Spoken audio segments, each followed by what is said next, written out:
Hello friend, good evening. নতুন একটি ক্লাসে সকলকে স্বাগতম। তো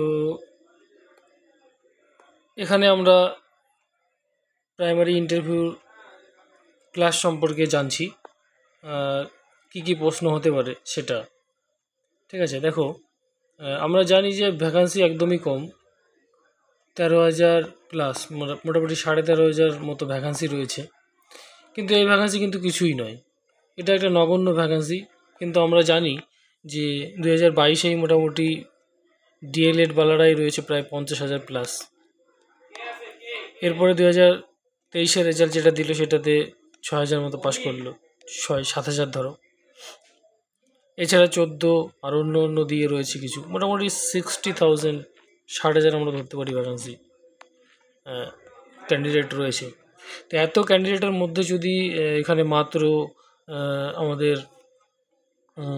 13,000, 13,500 ভ্যাকান্সি থাকে, তাহলে কিন্তু কম্পিটিশান কী পরিমাণে আমরা সেটা বুঝতে পারছি।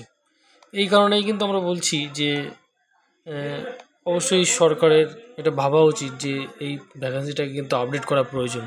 যদি আপডেট না করে তাহলে কিন্তু অনেক সমস্যার সম্মুখীন আমরা হব, আর সেই সমস্যার কিন্তু আর সমাধান কোনোভাবে আমরা দেখতে পাচ্ছি না।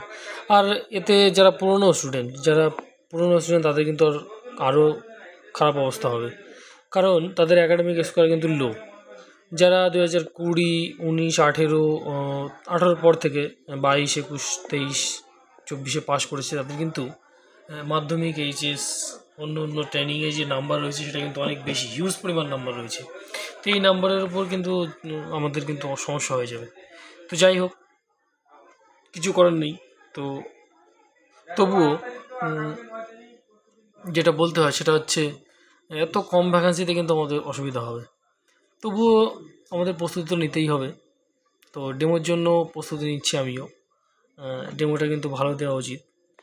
ডেমোটা যদি ভালো হয় তাহলে কিন্তু অবশ্যই আমরা মনে করতে পারি যে ক্লাসটা ভালো হবে। একটা সঠিক ডেমোই কিন্তু আমাদের এখনে একমাত্র রাস্তা যেখানে আমাদের এগিয়ে নিয়ে যেতে পারে।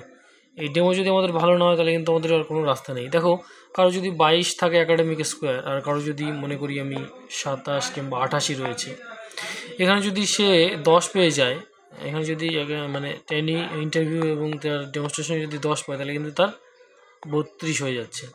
কিন্তু এখানে যদি কেউ 3 পায় বা 3.5 পায়, 3.5 ধরো, তো এখানে তার 28, 29, 30, 31.5 হচ্ছে। তাহলে কিন্তু হাই অ্যাকাডেমিক স্কোয়ার তারও নাও হতে পারে, আবার যার কম অ্যাকাডেমিক স্কোয়ার তারও কিন্তু হতে পারে। আমি একটা উদাহরণ দিচ্ছি এই কারণেই, কারণ কিছুদিন আগে একটা ফটো দেখেছি যেখানে হচ্ছে একজন 14 না কত পেয়েছে এরকম, আর তার অ্যাকাডেমিক স্কোয়ার খুব হাই। কিন্তু আরেকজন কিন্তু অ্যাকাডেমিক স্কোয়ার খুব লো হয়েও সে ইন্টারভিউতে খুব ভালো রেজাল্ট করেছে, যার ফলে তার কিন্তু চাকরিটা হয়ে গেছে। যাই হোক, এই কারণে বলছি আমি, কারণ এটা আমার বাস্তব দেখা, কিন্তু এটা আমার এরকম মনে হচ্ছে যে এরকম হয়েও থাকে।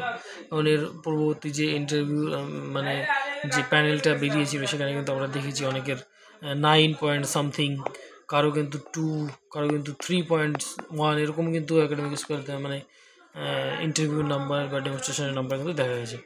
তো এই হিসাবে আমরা বলতে পারি যে একটা ভালো ইন্টারভিউ কিন্তু আমাদের একমাত্র রাস্তা, আর কোনো রাস্তা কিন্তু আমাদের নেই, যেহেতু কম্পিটিশন হাই। আর সঠিকভাবে আন্দোলন করতে পারলে বাড়বে বলে আমরা আশাবাদী, কিন্তু সম্ভাবনা তো খুবই কম দেখছি। কারণ শুনতে পাচ্ছি নাকি নিউজে যে খুব তাড়াতাড়ি নাকি সেটা আমাদের যে রিক্রুটমেন্ট প্রসেস সেটা নাকি চালু হবে। মানে 22 বালাদের রিক্রুটমেন্ট প্রসেস, 22-23 যারা পাস হয়ে আছে, সেটা কিন্তু চালু হতেও পারে, বলা যায় না কবে হবে, যে কোনো সময় হয়ে যেতে পারে। তো সেই দিক থেকে আমরা বলতে পারি যে নিশ্চয়তা খুবই কম যদিও থাকে, তবুও প্রিপারেশান নিতে হবে।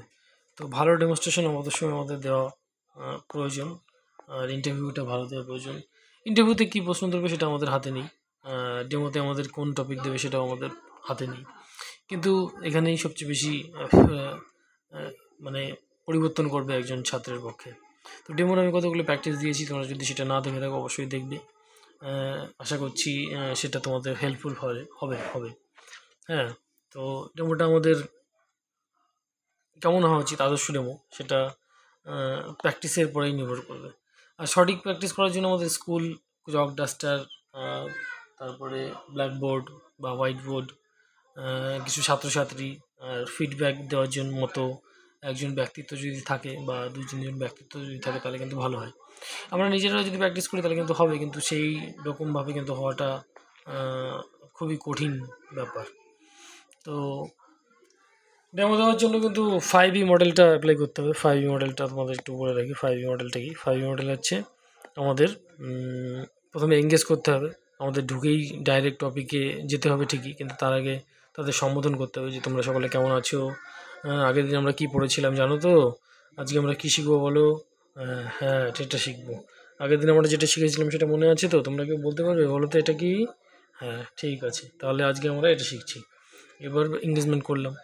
তারপরে তাদের সঙ্গে পূর্বপাঠের একটু যোগ করতে হবে। যেমন আমি যোগ করলাম যে আগের দিন আমরা কী শিখেছিলাম সেটা যোগ করতে হবে। তারপরে এরপরে আমাদের রয়েছে যে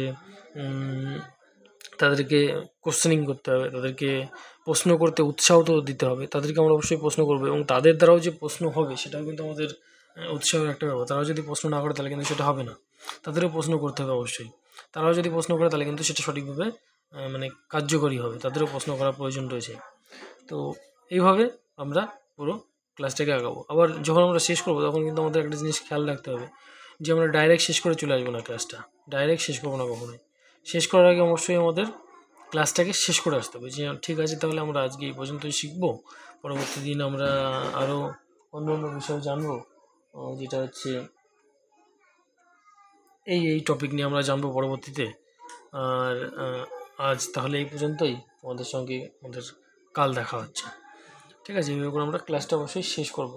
অনেক সময় আমরা ক্লাসটা শেষ করি না, কোনোভাবে এইভাবে করে তাড়াহুড়ো করে চলে আসি, এটা কিন্তু ঠিক নয়। ডেমোটা সঠিকভাবে দেওয়াটাই কিন্তু একটা গুরুত্বপূর্ণ বিষয়। তো তোমাদের কী মতামত এই বিষয়ে তোমরা অবশ্যই জানাবে কমেন্ট করে। কমেন্ট নাম্বার আমরা খুলে রাখলাম, কমেন্ট সেকশনে অবশ্যই কমেন্ট করবে। কারা কারা পুরো প্রিপারেশন নিচ্ছ সেটা একটু জানাও, যাতে ভালো হয়, একসঙ্গে গ্রুপ আলোচনা করাও যেতে পারে। ঠিক আছে, ধন্যবাদ, ফিরছি খুব তাড়াতাড়ি।